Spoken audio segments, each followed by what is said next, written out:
Now we're going to go into the different styles and toes and heels that are available. Everybody has their own individual taste.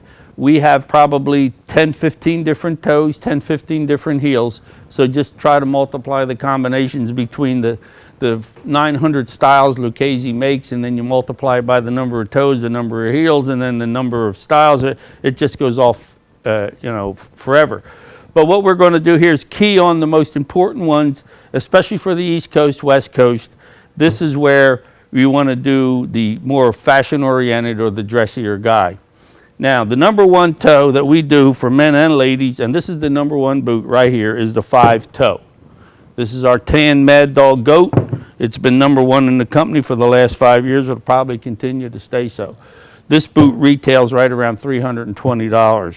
Now, this is the 5-toe. And this is the 4-heel in this particular style, but you can get this particular boot in about 5 different toes. The next most important toe for us would be the J-toe. Now this is very Northeast, very California, probably around Chicago, but it's still considered a dressier toe. And then we have the 4-heel on this also. Now we do the 7-toe, which is a newer toe, but it's not. It's really an old toe. I call it the John Wayne toe. This was John Wayne's. He had the big bump on there, and this is a 3-heel. Now the 3-heel is only just a smidgen lower than the 4. So what you're seeing here is it's just a personal thing. Lots of times when I get into my real expensive boots, like an Alligator or a guy buying a pair of Classics, and I recommend he's a dressier customer, do the 3-heel. It's a much more comfortable, relaxed heel for them. And you don't want it to look like a real cowboy boot. You want it to look like a Western dress piece of equipment. Then we'll go ahead and put them in the 3-heel. The next, now this has been popular for the last, this was the number one toe for years and years and years. It's called the R-toe. Now the R-toe is very, shall we say, casual. It's what the men always wore. They felt safer with it because it was wider. This is not important. What's important is this toe should fit exactly like this toe, which should fit exactly like this toe, because we're not measuring the toe. What we're doing is measuring the ball of the foot in here. So the foot's not supposed to go into that. But they perceive it as it's going to be more comfortable if it's a wider toe. Let them knock themselves out. You don't care. You're not here to change the world. You're here to sell a pair of boots. Okay, so what we're into, this is the R-toe. It's a little bit wider, much more conservative. Now, this is my favorite toe. This is called the S-toe in the 1883s. Now, if you'll notice, the difference between this boot and these boots is this has a toe bug on it. That makes it much more Western. That makes it something that everybody kind of, pretty cool cowboy boot they want to call whatever you want. Now I call this a very dressy, casual, dressy guy who wants something. He wants to wear a good handmade boot. He wants it to be comfortable, but he doesn't want it to look like a cowboy boot. This is what this is all about. So now what we have here is this is a baby buffalo calf, and then we put the S-toe.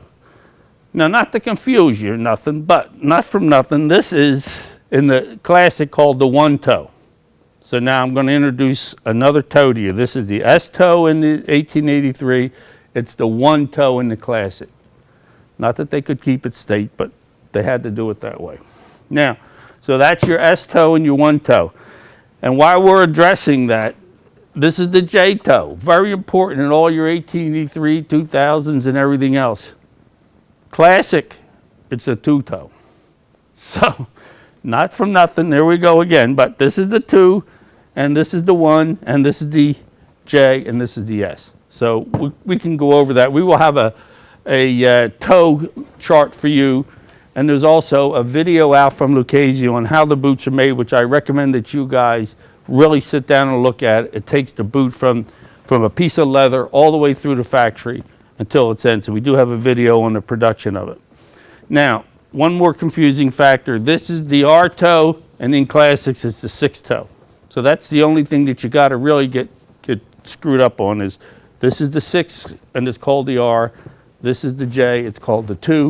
This is the 1, and it's called the S. Okay? So I think you'll be dealing mostly with the J, R, and S, unless you're really getting into selling a lot of Classics. And if you sell a lot of Classics, God bless you, don't leave, because you're doing good. All right, now, this is a roper. Now, I'm going to explain the history of the roper because it's really got kind of carried away. Normally, it's just a basic piece of leather, no toe medallion, 10-inch top, little teeny scallop in it. Now, this one happens to be my favorite only because this is the 9 heel instead of the roper heel. The roper heel is usually this heel just straight up and down. Then they usually comes with a wide, round roper toe, which will look basically like this. Now, what we've done here, the reason it's called the roper was, I would say back in the 60s, when a guy went to rope calves, he couldn't rope at a high heel like that. He had to step off his horse. He had to run down, tie up the calves. Now, I roped a lot of calves when I was younger, and there's no way you're going to step off a horse, you're going to break an ankle. So we would go, this is really, really called a Wellington. If you go to any shoe store or anywhere, all it is a shoe with a top. And that's called a Wellington. So what happened was everybody, the ropers were all wearing them at the rodeos, and the guy would come in and say, I want a boot like the ropers wear. Well, now it became the roper. So that's how that developed, but it's really a Wellington. In classics, you can put the 9 heel, the 1 toe, the J toe, the R toe, the 6 toe, whatever you want to put on the roper in classics. This happens to be a belly cayman. It's a beautiful boot. Okay, now, as things evolved, there's a segment in the country, and you may run into this, I don't know back here, but for the rest of the country, called our Horseman collection. Our Horseman collection is where they do the double welts, and you can do them 2 ways.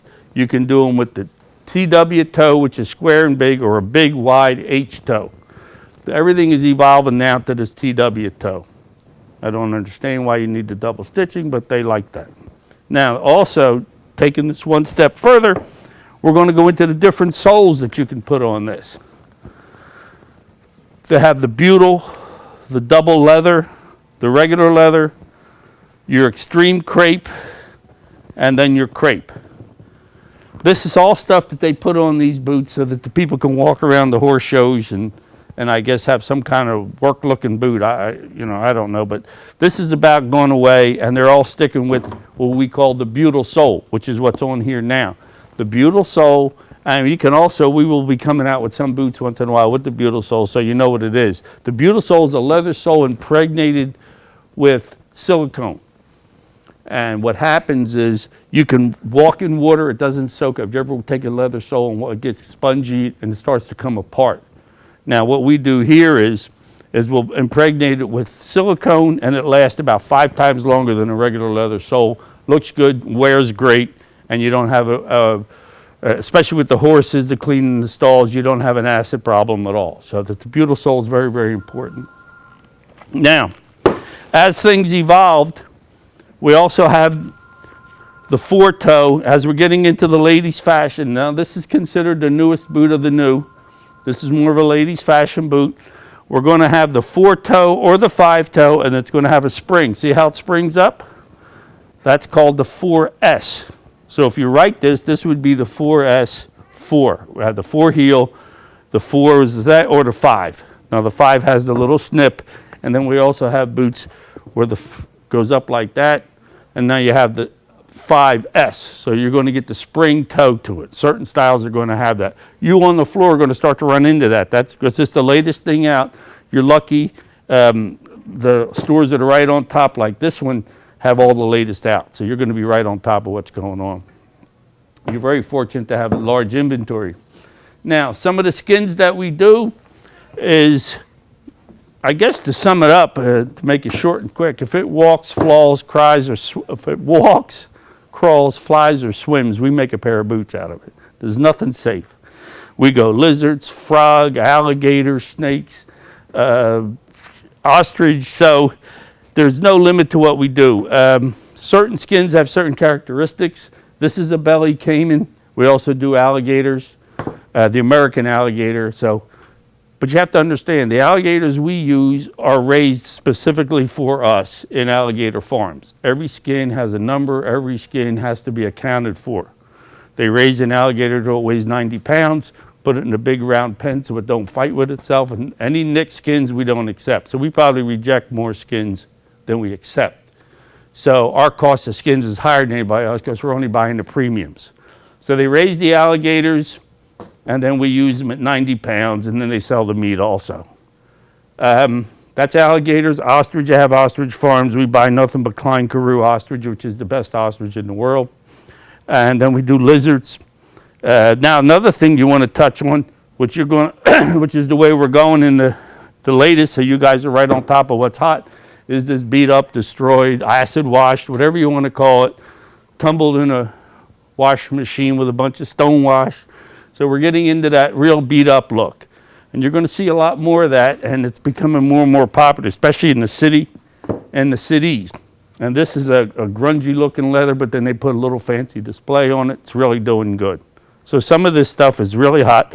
This is a big, beautiful piece of tooled, but they hit it with a sander. Look at that. It was brand new, and they beat the hell out of it. So what you have to understand is that's what the people are wanting today. They don't want that shiny, plasticky look. They want something that's really, really cool. And that's would be our next generation of boots that we're coming out with.